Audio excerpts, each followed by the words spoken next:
Morning student. आज हम exercise 7.2 का फिफ्थ सम करेंगे। देखते हैं फिफ्थ सम है क्या। वह अनुपात ज्ञात कीजिए जिसमें बिंदु ए और बी को मिलाने वाले रेखाखंड एक्स अक्ष से विभाजित होता है। इस विभाजन बिंदु के निर्देशांक भी ज्ञात कीजिए। अब बिंदु ए और बी दे रखा है और वो अनुपात निकालना है। तो अब अनुपात निकालने के लिए मैंने पहले ही बताया था कि अगर अनुपात निकालना हो तो हम अनुपात मान के चलेंगे k अनुपात 1। उसके बाद उससे मिलाने वाला रेखाखंड किससे विभाजित हो रहा है, एक्स अक्ष से। एक्स अक्ष पे कोई भी बिंदु क्या होगा, एक्स अक्ष पे जब भी कोई बिंदु आता है, जैसे ये एक्स एक्सिस होगी और ये वाई होगी। एक्स अक्ष पे बिंदु कब होगा, जब वाई की वैल्यू क्या होगी 0 और एक्स की कोई वैल्यू होगी। तो एक्स अक्ष पे बिंदु क्या होगा, एक्स और 0। माना अनुपात हमने क्या ले लिया, k अनुपात 1। ए और बी के पॉइंट ये हैं। तो p के निर्देशांक, अब विभाजन बिंदु के निर्देशांक तो ये हैं, हमने जो माने हैं एक्स अक्ष से विभाजित हो रहा है ना वो, तो मतलब p के निर्देशांक क्या है, x और 0 है। तो p के निर्देशांक तो हमने क्या ले लिए, x और 0। उसके बाद वही फॉर्मूला लगाएंगे हम। तो क्या आएगा, वो क्या था हमारा फॉर्मूला, m1 x2। तो m1 की वैल्यू क्या है k और x2 की वैल्यू क्या है -4 प्लस m2 1 है और x1 क्या है 1। उसके बाद m1 प्लस m2, ऐसे ही y की वैल्यू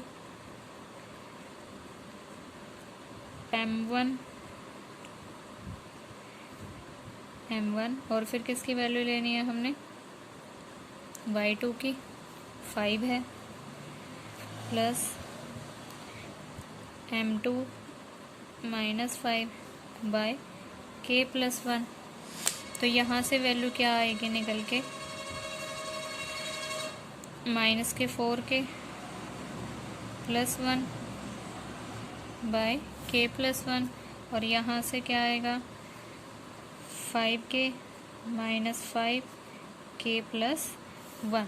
अब देखो जो x की वैल्यू है उसका कंपैरिजन x के साथ और y की वैल्यू का कंपैरिजन y के साथ। तो ये इसके बराबर होगा -4k plus 1 bye k plus 1। ये किसके बराबर है, x के।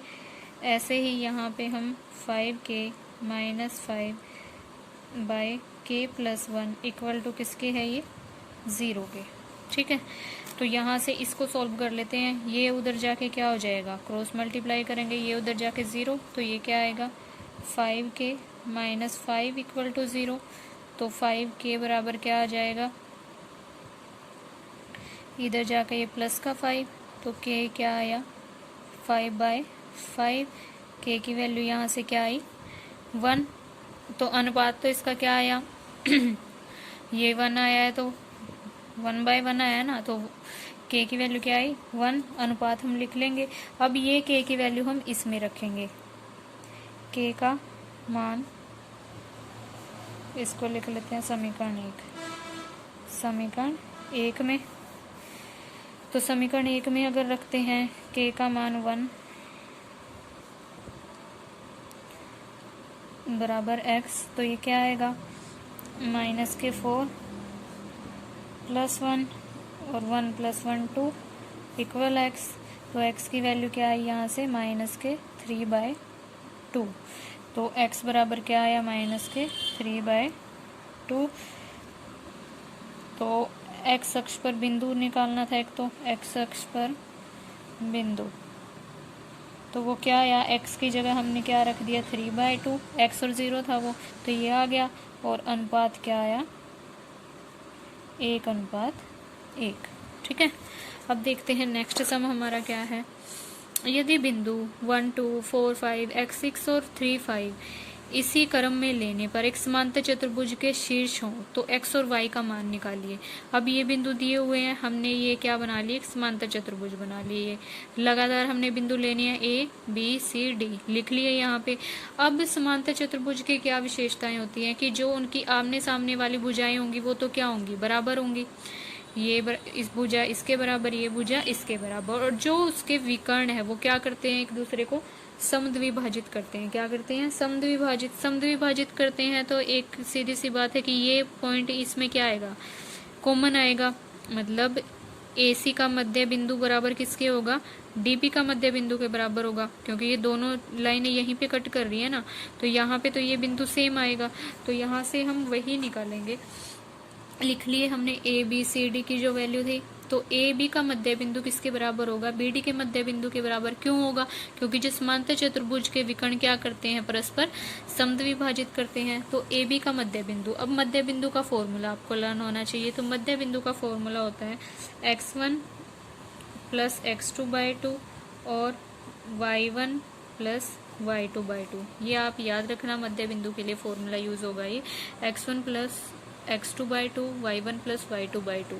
ठीक है, तो यही फॉर्मूला हम यहाँ पे लेंगे। AB का मध्य बिंदु जब निकालेंगे तो ये क्या आएगा, 1 प्लस 4/2 और ये 2 प्लस y/2 बराबर BD का मध्य बिंदु अगर निकालेंगे, एक मिनट सॉरी, AB का नहीं निकालना था, ये है AC का मध्य बिंदु, AC का मध्य बिंदु, और ये है BD का मध्य बिंदु। तो यहाँ पे A और C पॉइंट ही लेंगे, A और C का पॉइंट है यहाँ पे 1 प्लस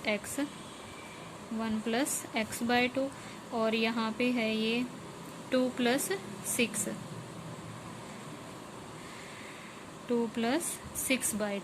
बराबर BD का मध्य बिंदु, B और D पॉइंट लेंगे तो 4 प्लस 3/2 और y प्लस 5/2। तो अब x की वैल्यू x के इक्वल, y की वैल्यू y के इक्वल। ठीक है, ये कंपैरिजन कर देंगे तो ये इसके बराबर 1 प्लस x/2 बराबर किसके, 4 प्लस 3 क्या हो गया, ये 7/2 और ये वैल्यू इसके बराबर, तो 6 प्लस 2 8/2 बराबर किसके, y प्लस 5/2। तो इसको कट करेंगे, ये क्या आया हमारा 4, ये कट नहीं हो रहा है, इसके क्रॉस मल्टीप्लाई कर देंगे तो ये क्या आएगा 2 प्लस 2x, इसके साथ करेंगे 14, ऐसे ही इधर ये कर लेंगे, 4 2 ज़ा 8 बराबर किसके, y प्लस 5 के। तो यहाँ से 2x बराबर ये क्या आया 14, ये उधर जाके माइनस का, तो 2x की वैल्यू 14 माइनस 2 12, तो x की वैल्यू यहाँ से क्या आई 2 6 12 और यहाँ से y, ये 8 इधर माइनस के 5 हो जाएगा आके, तो ये 8 माइनस 5 3 इक्वल टू y। तो y की वैल्यू यहाँ से क्या आई 3 और यही वैल्यू हमने निकालनी थी। तो x की वैल्यू तो हमारी 6 आई और y की वैल्यू हमारी 3 आई। x का कंपैरिजन x के साथ कर दिया और y का कंपैरिजन y के साथ, बस और कुछ नहीं किया। यहाँ पे इनके मध्य बिंदु निकाले हैं। उसके बाद देखते हैं नेक्स्ट क्या है, बिंदु के निर्देशांक ज्ञात कीजिए जहाँ AB एक वृत्त का व्यास है जिसका केंद्र 2 और 3 है, केंद्र ये है 2 और 3, AB इसका क्या है व्यास है, तथा B के निर्देशांक क्या दिए हुए हैं 1 और 4। तो हम A के निर्देशांक क्या ले लेंगे, x और y। माना A के निर्देशांक तो हमने वो क्या ले लिए, x और y ले लिए। अब ये क्या है, जो AB का मध्य बिंदु है O, ठीक है, तो मध्य बिंदु के लिए अभी फॉर्मूला बताया था मैंने। तो AB का मध्य बिंदु, AB का मध्य बिंदु है क्या, वो AB का मध्य बिंदु बराबर है O। तो O के निर्देशांक हमारे पास हैं, वो हम यहाँ रख देंगे और मध्य बिंदु के लिए x प्लस 1/2 और क्या y प्लस 4/2 बराबर किसके है, ये O के निर्देशांक 2 और -3। तो x की वैल्यू का कंपैरिजन x के साथ, y की वैल्यू का कंपैरिजन y के साथ। तो यहाँ से क्या आ जाएगा x प्लस 1/2 बराबर 2 के और y प्लस 4/2 बराबर -3 के। तो कर देते हैं क्रॉस मल्टीप्लाई इसको इसके साथ, x प्लस 1 तो 2 2 ज़ा 4 और इसका इसके साथ करेंगे तो ये तो y प्लस 4 और ये 3 2 ज़ा 6।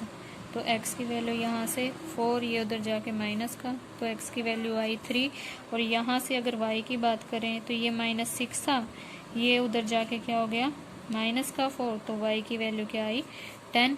तो जो a के निर्देशांक आए वो क्या आए, a के निर्देशांक x की वैल्यू 3 आई है, तो 3 और -10। ठीक है, आई होप समझ आ गया होगा, बहुत ही ईजी सम था। तो समझ आएगा तो चैनल को लाइक सब्सक्राइब और शेयर ज़रूर करिएगा। Thank you.